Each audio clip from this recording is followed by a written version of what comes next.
मालिक कायनात अल्लाह पाक हर आम खास बंदे की पुकार को सुनता है। जो बंदा जिस मौके के ऊपर जिस वक्त भी दुआ करे, अल्लाह एक ऐसा खुदा है वो अपने तमाम बंदों की दुआ को, इल्तजा को सुनता है और कबूल भी करता है और इनका मसला हल भी फरमाता है। ये मसला अल्लाह पाक ने खुद कुरान मजीद के अंदर बयान किया है। जैसे कि वो सूरत बकरा के अंदर आता है ना, वइज़ा सअलक इबादी अन्नी फइन्नी करीब उजीबु दावत दाई इज़ा दान, कि जब कोई बंदा मुश्किल में पड़ा हुआ अपने रब को आवाज देता है, तो जब वो आवाज देता है अल्लाह करीब होकर इसकी आवाज को, इसकी पुकार को, इसकी दुआ को सुनता है। और न सिर्फ सुनता है बल्कि अल्लाह फरमाता है कि फलियस्तजीबू ली वलियुमिनू बी, अल्लाह इसकी सवाल को सुनकर अल्लाह इसके जवाब को, इसको जवाब भी देता है। यानी जो इसका मसला होता है अल्लाह उसको हल भी फरमाता है। और वो इस वजह से कि हमारा रब हमारा मालिक खालिक होने के साथ साथ वो हमारा हाजत रवा मुश्किल कुशा भी है। लेकिन हमारे प्यारे नबी सल्लल्लाहु अलैहि वसल्लम का एक फरमान है, आपने फरमाया हर बंदे के अल्लाह आवाज को सुनता है, दुआ को कबूल करता है, लेकिन खुसूसी तौर पर गैब के लिए, यानी कोई बंदा अपने लिए नहीं किसी दूसरे भाई के लिए जब दुआ करता है तो ये दुआ अल्लाह जल्दी कबूल करता है। अपने लिए हर बंदा दुआ करता है, लेकिन कोई बंदा अगर किसी और के लिए दुआ करे और जब उसके लिए खुलूस नियत के साथ कोई चीज मांगता है तो अल्लाह इसको भी अता फरमाता है, लेकिन जिसके लिए वो मांग रहा होता है अल्लाह उसको जरूर अता फरमाता है। और इसी सिलसिले में एक वो वाक़या याद आ गया है कि हजरत उमर रजी अल्लाह तआला अन्हु के दौर में वो एक शाम का बहादुर पहलवान था।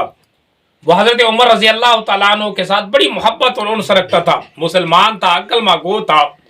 इस्लाम को उसने कबूल कर रखा था। शाम से चलकर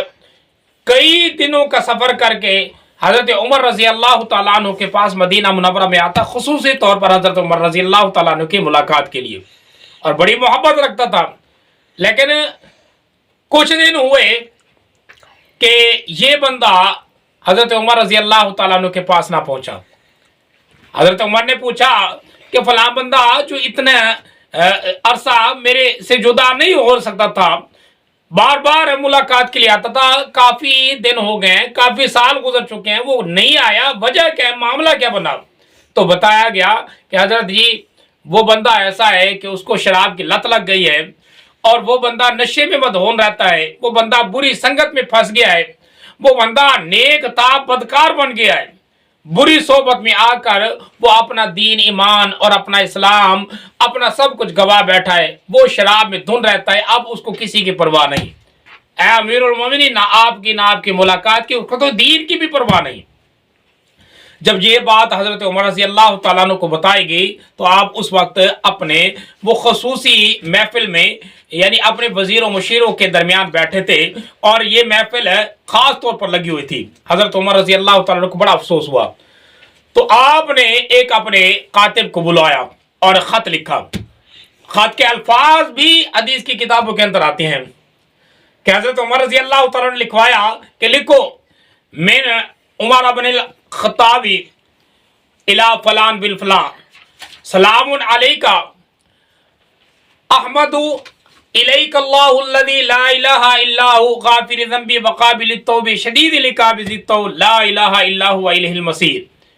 अब ये खत लिखकर, यही अल्फाज लेकर हज़रत उमर रज़ी अल्लाह तआला ने एक खातिब को एक भेज दिया उस बंदे की तरफ, और ये कह दिया कि जब वो बंदा नशे से बरी होकर अपने होश आवास में बैठा हो तो ये खत उसको पढ़ा देना, पकड़ा देना, उसको कहना कि ये उमर ने भेजा है। और ये जब कासिद उसका खत लेकर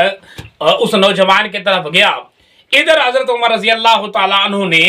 अपने पूरे वजीरों मुशीरों को, पूरी महफिल के लोगों को कहा, ऐसा करो सिद्क की नीयत के साथ उस बंदे के लिए दुआएं करो, इल्तिजाएं करो, चलते फिरते उठते बैठते उसके लिए मगफरत की दुआएं करो और ये दुआएं करो कि अल्लाह पाक उसको हिदायत के रास्ते पे लगा दे। तो जब दुआएं होने लग गई, हजरत उमर रजी अल्लाह तआला अन्हु भी उसके लिए दुआ करते रहे। तो इधर कासिद उसके पास पहुंचा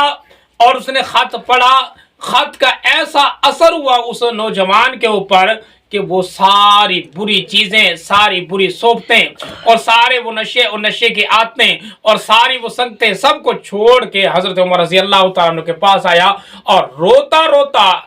ایسا اس نے دین اسلام کو پھر نئے سرے سے قبول کیا کہ پھر پوری زندگی محدثین کہتے ہیں کہ اس نے کبھی بھی شراب کو ہاتھ نہیں لگایا۔ تو اس سے ثابت یہ ہوتا ہے کہ دیکھو کوئی بندہ جب کسی غائب کے لیے دعا کرتا ہے اور صدق نیت کے ساتھ دعا کرتا ہے تو اللہ دعا قبول کرتا ہے۔ اور ساتھ ساتھ یہ بھی ہے کہ مسلمانوں کو ہمدردی ہونی چاہیے مسلمان بھائی کے لیے۔ اگر کوئی غلط راستے پہ لگ گیا ہے تو یہ نہیں کہ اس کو ملامت کرتے رہیں، خام خواہ اس کو نشانہ بنا لے، بلکہ اس کے لیے التجا کرو، دعائیں کریں۔